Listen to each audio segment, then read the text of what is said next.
Sir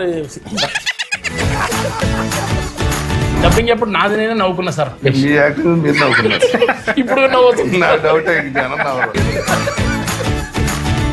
title బాగుంది.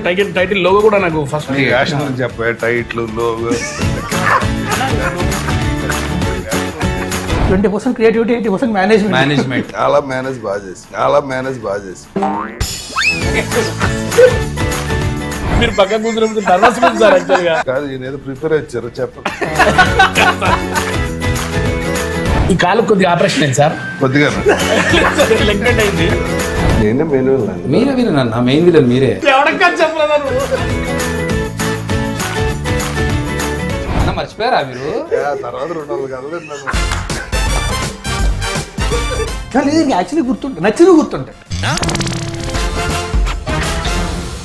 రాజా గారు, రాజ్ తరుణ్ గారు, మన టీజర్ రిలీజ్ అయింది చిరంజీవ, మంచి బజ్ వచ్చింది. అండ్ అలాగే November 7th సినిమా రిలీజ్ ఉంది. మీరు టీజర్ చూసి మీకు అంటే ఏంటి ఇప్పుడు యాక్టర్ అయిపోయి డైరెక్షన్ అయిపోయింది, యాంకర్ కూడా అన్ని చేస్తాను. అంటే ఆల్ ఇన్ వన్ ఫీమేల్ యాంకర్ని పెడదాం అనుకున్నాము.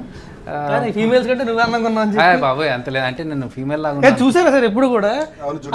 పెట్టేసినట్టు మెయిల్ అయితే కొద్దిగా మెయిల్ చేస్తారని చెప్పి మనమే ఉన్నాం. ఎవ్వడు పట్టించుకోలేదు. ఈ సినిమాలో నటిస్తున్నప్పుడు ఎలా అనిపించింది అన్న? అంటే నా గురించి గొప్పగా చెప్పమని, సినిమా గురించి మీరు ఎలాగో చెప్పరు నాకు తెలుసు. మీ ఐడియా బాగుండింది, డిఫరెంట్ గా ఉంది. కథ చెప్పినప్పుడు అనిపించింది. ఇంతవరకు ఆ కాన్సెప్ట్ లో రాలేదు కదా. తన లైఫ్ ఇంకా ఎంతకాలం ఉందన్నదే హీరో కనిపించడానికి కొత్త కాన్సెప్ట్. సినిమా కూడా బాగా డీల్ చేశారు. బాగా డీల్ చేశారు అన్న దగ్గర. ఈ సినిమా డీల్ చేశాను అంటే రీజన్ ఏంటంటే 24 గ్రాఫ్ట్స్ తో పాటు 25th గ్రాఫ్ట్ కూడా డీల్ చేశారు. అందుకే వద్దు ఆయన అడగొద్దు అన్నారు, మళ్ళీ నాకు గెలక్క అంటే ఏంటి సార్ అది? వద్దు రాజు గారు ఎందుకండి. ఆయనకి అర్థమైంది సార్.